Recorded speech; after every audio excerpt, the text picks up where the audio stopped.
अस्सलाम वालेकुम स्टूडेंट्स। आज हमारा क्लास 9 का चैप्टर नंबर 2 जो है वो स्टार्ट हो चुका था प्रीवियस वीडियोस में। आज उसकी हम लास्ट एक्सरसाइज करने जा रहे हैं, एक्सरसाइज 2.6।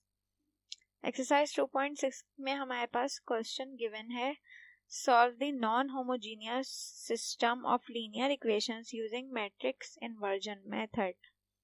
मैट्रिक्स इन्वर्जन मेथड को यूज करते हुए हमने इक्वेशंस को सॉल्व करना है। ठीक है, तो मैट्रिक्स इन्वर्जन मेथड में हमारे पास फर्स्ट पार्ट में 3 इक्वेशंस हमारे पास गिवन है। उन इक्वेशंस को हमने मैट्रिक्स की फॉर्म में लिख दिया।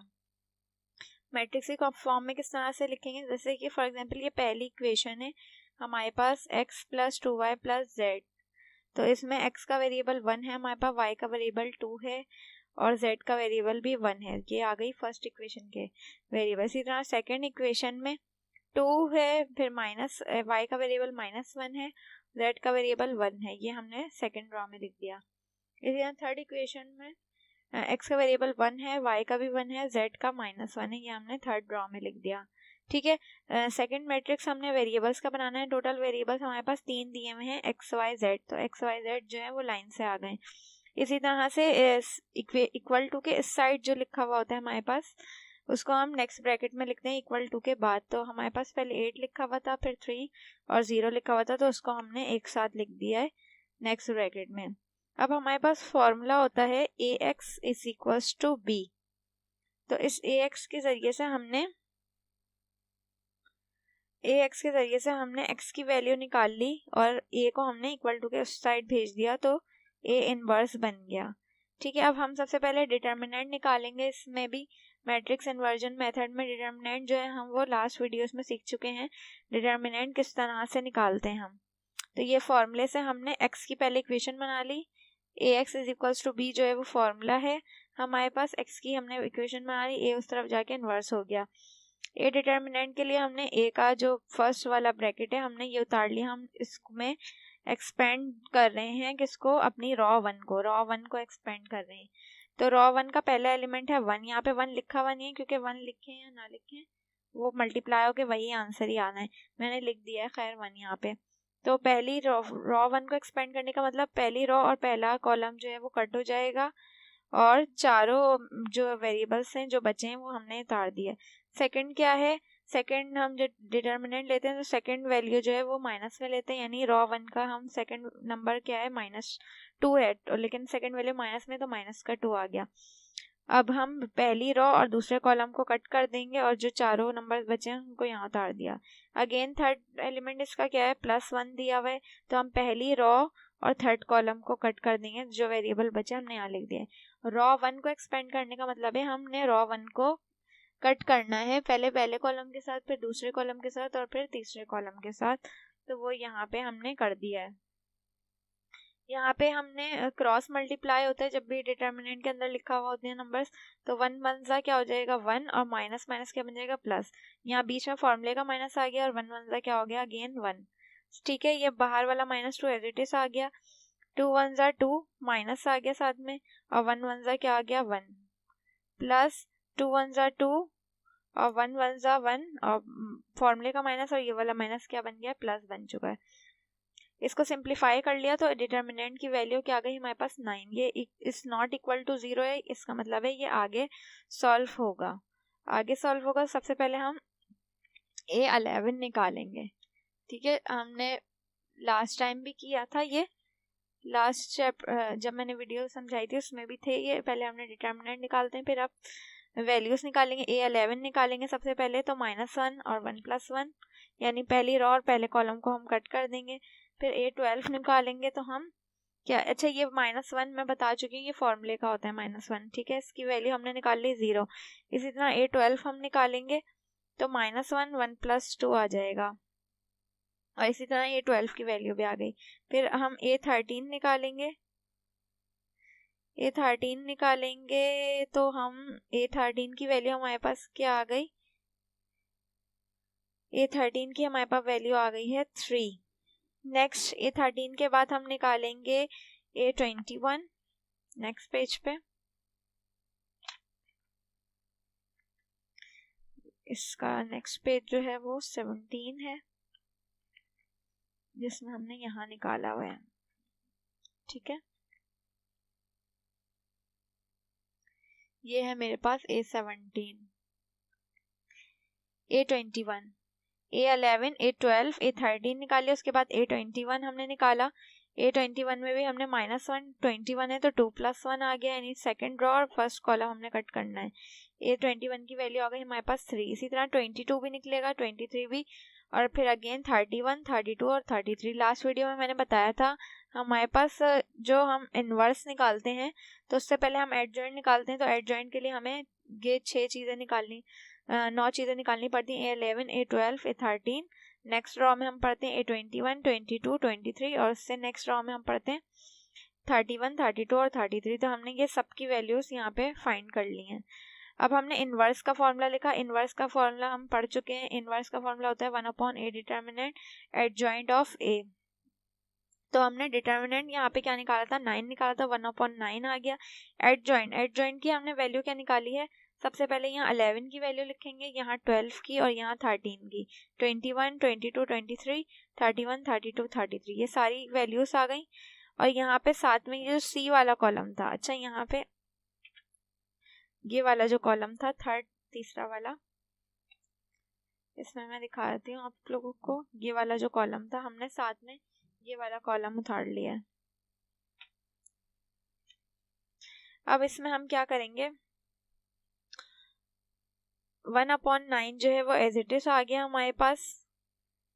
और यहाँ पर हमने क्या काम किया है, सबके साथ यहाँ पे फर्स्ट रो में सबके साथ क्या प्लस हो जाएगा, 8। अच्छा,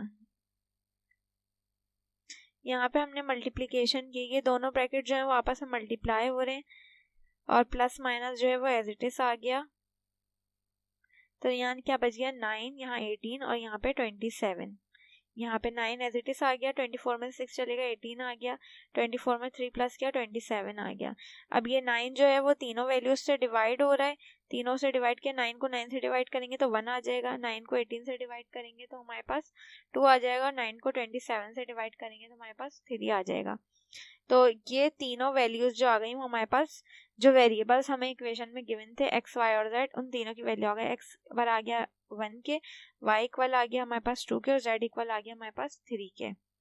इसका जो नेक्स्ट पार्ट है वो सेम इसी तरह से होगा। मैट्रिक्स इन्वर्जन मेथड से पहले हम a की वैल्यू निकालेंगे, x की वैल्यू निकालेंगे, फिर हम A11, A12 पहले डिटर्मिनेंट फाइंड करेंगे, फिर एडजॉइंट की सारी वैल्यूज फाइंड करने के बाद इसी फॉर्मूले में रखेंगे तो हमारे पास तीनों वेरिएबल्स की वैल्यू आ जाएगी।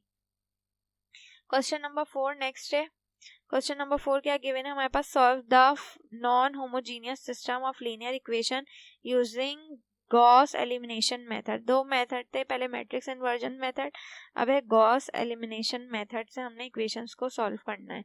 तो 3 हमारे पास यहाँ पे भी इक्वेशन गिवन है। सबसे पहले हमने इक्वेशन के वेरिएबल्स को की वैल्यूज लिख ली हैं। तो हमारे पास फर्स्ट इक्वेशन में x की वैल्यू क्या दी हुई है, -1, y की 1 और z की भी क्या दी हुई है, 1। इसी तरह नेक्स्ट इक्वेशन में x की 1 है, y की 2 है और z की हमारे पास यहाँ पे कोई वैल्यू नहीं है, तो z की जगह हमारे पास क्या आ जाएगा, 0 आ जाएगा। थर्ड इक्वेशन में x की वैल्यू क्या दी हुई है हमारे पास, -3, y की 2 दी हुई है वैल्यू और z की -1। हमने तीनों वैल्यूज लिख दी।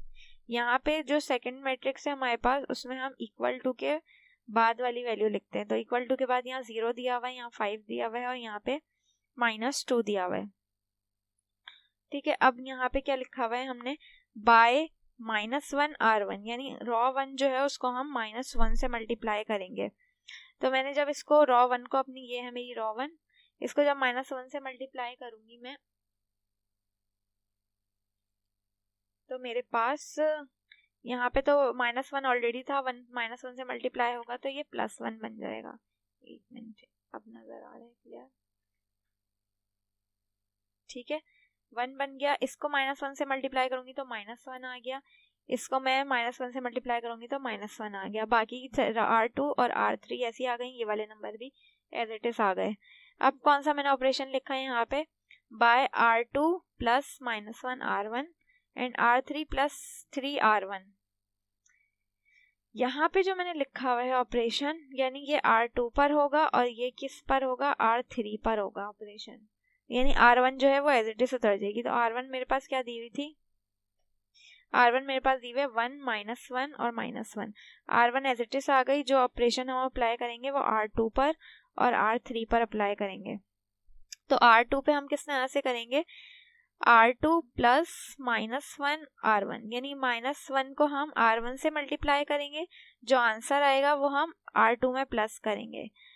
तो यहाँ इसके लिए आपको रफ वर्क करना पड़ेगा। रफ वर्क मैं एक करके आपको दिखा देती हूँ ताकि समझ में आ जाए आपको आसानी से। ये इस तरह से होगा। फॉर एग्जाम्पल क्या लिखा हुआ है, R2, मैं यहाँ पे ऑपरेशन लिख रही हूँ। पहले क्या लिखा हुआ है मेरे पास, R2 प्लस -1 R1, ये मेरे पास ऑपरेशन है। ठीक है, तो R2 की मेरे पास वैल्यू क्या दी हुई है, R2 की वैल्यू दी हुई है पहले मेरे पास 1 प्लस -1 हमने ऐसे लिख दिया, और R1 मेरे पास क्या दिया हुआ है, 1 दिया हुआ है। तो 1 ऐसे आ गया, प्लस माइनस माइनस, और 1 1 1, 1 में से 1 चलेगा 0, यानी R2 का मेरे पास पहला एलिमेंट क्या आ गया, 0। ये लिख दिया मैंने 0। यहाँ पे मैं देख सकते हैं आप, यहाँ पे हमने क्या लिख दिया है, 0 आ गया। सही है। इसी तरह हम इसके लिए भी सॉल्व करेंगे यही R2 का फॉर्मूला लगा के, और इसके लिए भी, तो हमारे पास वैल्यू आ जाएगी। R3 में हम किस तरह से करेंगे, R3 प्लस 3 R1, इसको भी करके देख लेते हैं।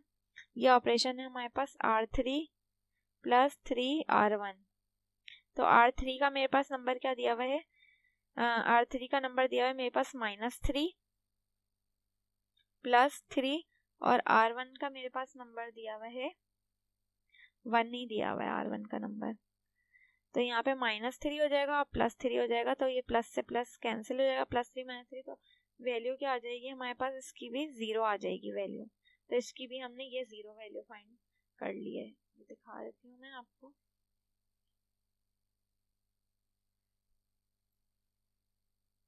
इसकी भी हमने ये 0 फाइंड कर ली है वैल्यू।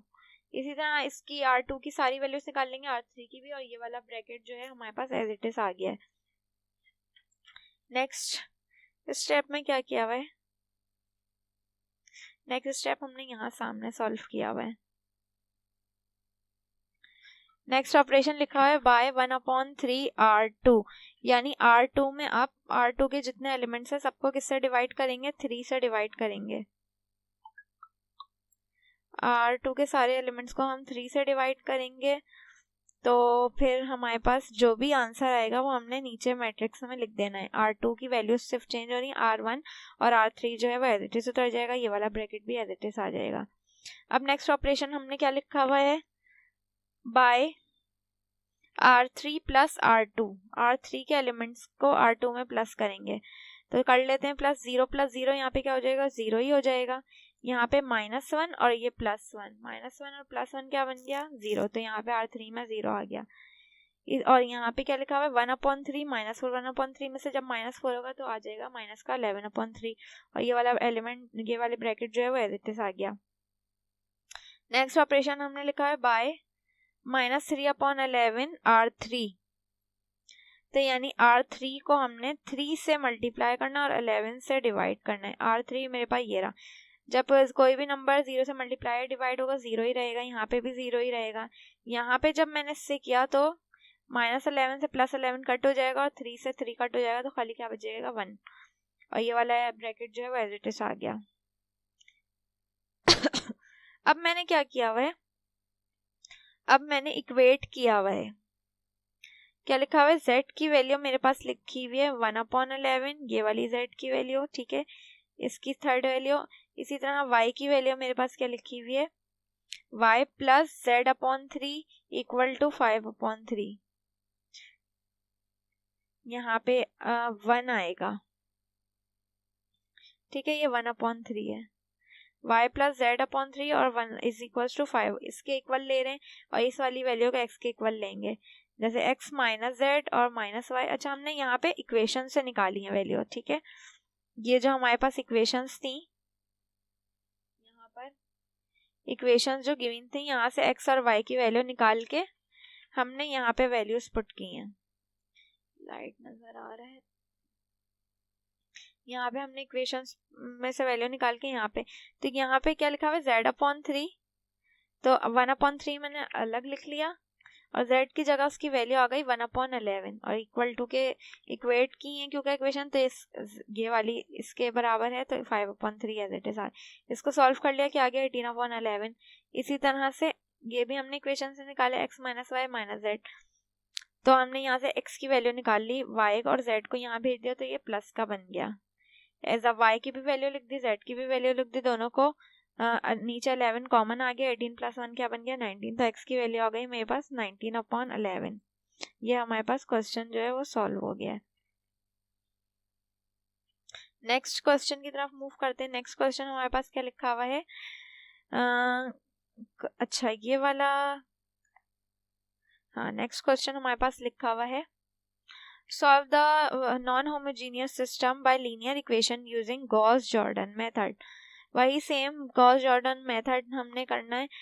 अच्छा, हम सबसे पहले मैंने आपको कौन सा मेथड बताया, गॉस एलिमिनेशन मेथड। उससे पहले था हमारे पास मैट्रिक्स मेथड था, और अब हमारे पास कौन सा है, गॉस जॉर्डन मेथड है। तो इसमें भी हमारे पास 3 इक्वेशन दी हुई हैं, 3 इक्वेशन में से हमने वैल्यूज निकालनी है x, y और z की। तो सबसे पहले हम वेरिएबल्स की वैल्यूज लिख लेंगे। इसमें पहली इक्वेशन में मेरे पास 1 है, -1 है और 4 है, ठीक है। सेकंड इक्वेशन में मेरे पास 2 है और -2 है, तो ये मैंने लिख लिया है, ठीक है। और थर्ड इक्वेशन में मेरे पास क्या दिया हुआ है, 3 - 2 और 3, ये भी मैंने लिख लिया है। और इक्वल टू के साथ वाली जो वैल्यूज है उनको मैंने नेक्स्ट ब्रैकेट में उतार लिया, जिस तरह हम हर सवाल में कर रहे हैं। अब हमने ऑपरेशन लगाया bye R2 plus -2R1 and R3 plus -3R1, यानी R2 में और R3 में जो है वो चेंजिंग आएगी, R2 में और R3 में चेंजिंग आएगी। तो उसी तरह से जैसे हमने प्रीवियस क्वेश्चन में किया है, सबसे पहले हम R2 का नंबर लिखेंगे, यानी 2 लिखेंगे पहले, प्लस -2 हमारे पास फॉर्मूले का ही है जो, यानी जो हमने ऑपरेशन लगाया वो, और R1 का नंबर क्या दिया हुआ है, हमारे पास 1 दिया हुआ है, तो हमारे पास वैल्यू क्या आ जाएगी, 0 आ जाएगी।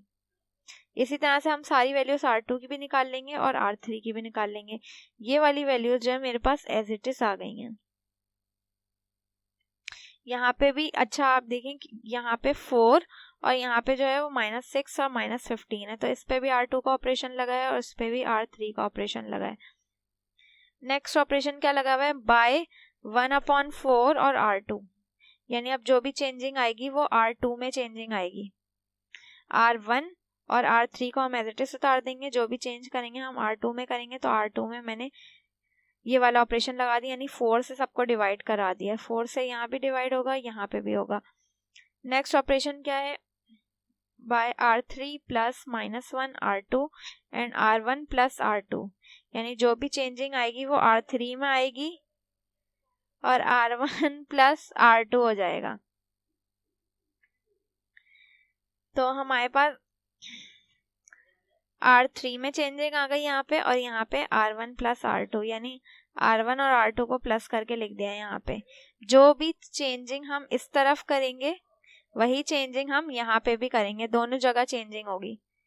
नेक्स्ट ऑपरेशन हमारे पास क्या है, बाय -4/27 R2, यानी R2 से हम 4 को मल्टीप्लाई करेंगे और 27 से क्या करेंगे, डिवाइड करेंगे, तो यहाँ पे हमने कर दिया। नेक्स्ट ऑपरेशन हमारे पास क्या लिखा हुआ है, नेक्स्ट ऑपरेशन मेरे पास लिखा हुआ है by R2 plus 9/4 R3 and R1 plus -7/4 R3। Possibility हम देखते हुए ऑपरेशन जो है वो लगाते हैं रॉस पर। तो ये जब आप प्रैक्टिस कर लेंगे तो आपको अंदाजा हो जाएगा कौन सी रॉ पे कौन सा ऑपरेशन जो है वो लग सकता है। तो यहाँ पे मैंने जब इसको अप्लाई किया R2 पे और इसको अप्लाई किया R1 पे, तो मेरे पास 0 और 1 की फॉर्म में जो है वैल्यूज आ गई, यहाँ पे ये वाली वैल्यूज आ गई। अब इक्वेट कर लेंगे, x की वैल्यू क्या आ गई -1, y की वैल्यू आ गई हमारे पास 3 और z की वैल्यू क्या आ गई 2 आ गई। यानी यहाँ पे इक्वल टू के इस तरफ जो है मुझे ऐसे ऑपरेशंस लगाने कि इक्वल टू के इस तरफ जो है वो आइडेंटिटी मैट्रिक्स बन जाए, डायगोनल में हमारे पास 1 रहे और बाकी सारे एलिमेंट जो हैं वो 0 आ जाएं। तो आप जब भी रॉस ऑपरेशन लगाएंगे तो ये ध्यान में रखिएगा कि हमें यहाँ पे आइडेंटिटी मैट्रिक्स बनाना है, यानी हमें पॉसिबिलिटी जो है वो ये करनी है कि हमारे ज़्यादातर आंसर जो है वो किस में आए, 1 में आए या 0 की फॉर्म में आए। जब सारे एलिमेंट्स हम बना देंगे, ये डायगोनल वाले एलिमेंट्स को हमने 1 ही बनाना है और बाकी एलिमेंट्स को हमने 0 करना होता है। तो जब ये पूरा आइडेंटिटी मैट्रिक्स बन जाएगा तो यहाँ से हम एक्स वाई जेड की वैल्यू निकाल लेंगे। ठीक है, नेक्स्ट हमारे पास क्या दिया हुआ है, क्वेश्चन लिखा हुआ है हमारे पास, solve the homogeneous non homogeneous system of linear equation using Cramer rule. Cramer rule तो बहुत ही आसान सा है, ये आप लोगों को फौरन ही समझ आ जाएगा। क्रैमर रूल में हम क्या करते हैं, 3 इक्वेशंस हमारे पास गिवन है, इसमें से वही हम जैसे करते हुए आ रहे हैं प्रीवियस क्वेश्चन में, मैं दिखा देती हूँ आप लोगों को। ये हमारे पास क्रैमर रूल का क्वेश्चन, इसको मैं पीछे कर लेते हैं।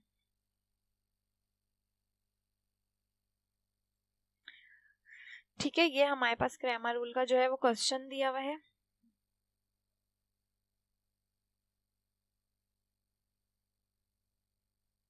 वेट अब ठीक नजर आ रहा है। 3 इक्वेशंस हैं, तो हम इसमें से जो है वो ए का मैट्रिक्स बना लेंगे, यानी तीनों वेरिएबल्स की वैल्यूज लिख के, जो हम हर सवाल में करते हुए आ रहे हैं। ए मैट्रिक्स बनाने के बाद हम क्या करेंगे, डिटर्मिनेंट निकालेंगे। तो डिटर्मिनेंट जब हम निकाला तो हमने R3 को एक्सपेंड किया है, R3 को एक्सपेंड करते हुए हमने डिटर्मिनेंट निकाल लिया। डिटर्मिनेंट निकालने के बाद डिटर्मिनेंट की हमारे पास वैल्यू आ गई है, डिटर्मिनेंट की हमारे पास वैल्यू आई है 3, यानी नॉट इक्वल टू 0, यानी ये आगे सॉल्व होगा। जब हम क्रैमर रूल करते हैं तो हम 3 वो ax भी निकालते हैं, ay भी निकालते हैं और az भी निकालते हैं। तो सबसे पहले हम ax निकालेंगे, तो हमने वही a वाला मैट्रिक्स जो है वो उतार दिया ax के लिए। ठीक है, यहाँ पे हमने क्या किया है ये देख लेते हैं, 1 2 और 1 है यहाँ पे, और यहाँ पे हमने ax का ब्रैकेट उतारा है, यानी x के वेरिएबल्स वाले हमने लेने नंबर्स, एक्सपेंड किया है। फिर R3 को हमने एक्सपेंड किया है, तो R3 का पहला एलिमेंट 0 है, 0 के साथ मैंने तीसरी रो और पहला कॉलम कट करना है। सही है, तो 0 के साथ हम कुछ भी लिखे, हम 0 जाता है इसलिए हमने नहीं लिखा, -1 आ गया। सेकंड नंबर जो माइनस में लिखते हैं, तीसरी रो और दूसरा कॉलम कट करके जो नंबर बचा हमने लिख लिया, और तीसरा एलिमेंट जो है वो 0 ही है। ax की वैल्यू हमारे पास क्या आ गई, सिंप्लीफाई करने पे 6 आ गई। इसी तरह आप ay के नंबर्स लिखेंगे हम, 1 2 1 2 4 0। ठीक है, 2 4 और 0। अच्छा, y हम ax लिख रहे हैं, तो पहली लाइन जो है मेरी, पहली लाइन इक्वल टू के बाद वाले नंबर उतरेंगे। ठीक है, a दिया हुआ इक्वल टू के बाद, 2 दिया हुआ है, 4 दिया हुआ है और 0 दिया हुआ है, यानी x वाली लाइन जो है वो इसकी आ गई। बाकी जो सेकंड और थर्ड लाइन है वो हमारी a मैट्रिक्स की ही उतरेगी, जो हमें दी हुई है, ये वाली a मैट्रिक्स की उतरेगी सेकंड और थर्ड लाइन। पहली वाली हम इक्वल टू के बाद वाला उतारेंगे जब ax ले रहे हैं। इसी तरह जब अब y लेंगे तो y पोजीशन पे मैंने इक्वल टू के बाद वाले नंबर लिखे हैं, और बाकी a वाली और ये वाला थर्ड रो, फर्स्ट कॉलम और थर्ड कॉलम जो है वो एज इट इज आ गया। इस तरह मैंने अगेन R3 एक्सपेंड कर ली, तो हमारे पास ay आ गया। अब जब az वाला लेंगे तो पहला वाला कॉलम और सेकंड वाला कॉलम हमने क्वेश्चन वाला ही लिखना है, और जो तीसरा कॉलम है वो हम इक्वल टू के बाद वाली वैल्यूज लेंगे, तो ये हमने लिख दी है यहाँ पे। अगेन R3 एक्सपेंड किया तो az की वैल्यू भी हमारे पास आ गई, तो az की वैल्यू हमारे पास क्या आ गई, -12। अब क्रैमर रूल के अकॉर्डिंग x y और z की वैल्यू निकालेंगे, तो x हमारे पास बराबर होता है ax अपॉन x के, y बराबर होता है ay अपॉन a के, और z बराबर होता है az अपॉन a। तो यहाँ पे x की वैल्यू निकली है मेरी 6, और a जो डिटर्मिनेंट था 3 था, आंसर आ गई x की 2। इसी तरह y की भी मैंने निकाल ली और z की भी निकाल ली। तो ये क्रैमर रूल जो है वो इन सब में इजी है, अगर आप लोग अच्छे से प्रैक्टिस कर लेंगे इसकी तो आप इस सवाल को अटेम्प्ट कर सकते हैं इजीली, क्रैमर रूल के क्वेश्चन को। ठीक है, अब इसके बाद जो है वो हमारा जो है मैट्रिक्स चैप्टर जो है वो एंड हो चुका है। इंशाल्लाह मैं जो नेक्स्ट चैप्टर है वो अपना नेक्स्ट वीडियो में कंटिन्यू करूँगी। साथ ही जितने भी टॉपिक्स हमने पढ़े हैं मैट्रिक्स में, रैंक है जिसमें हमारे पास हार्मिशन, स्क्यू हार्मिशन, सिमेट्रिक है, स्क्यू सिमेट्रिक है, डिटर्मिनेंट निकालना है, एडजॉइंट निकालना है, इन्वर्स निकालना है, Gauss Jordan method, Gauss elimination method, ये सारी चीज़ों को, और इसी तरह से जो हम प्रूफ कर रहे थे दो मैट्रिक्स को, एक मैट्रिक्स हमें गिवन था और दूसरा मैट्रिक्स हमें आंसर में लाना था। तो इस सब के प्रैक्टिस क्वेश्चन जो है वो हम ग्रुप पे भी प्रोवाइड करेंगे साथ ही साथ वीडियो लेक्चर के साथ, तो आप उनको भी प्रैक्टिस कर लेंगे तो आपका टॉपिक जो है ये चैप्टर आसानी के साथ कवर हो जाएगा। अब तक के लिए इतना ही, बाकी का जो है वो मैं नेक्स्ट वीडियो में करवाऊंगी इंशाल्लाह।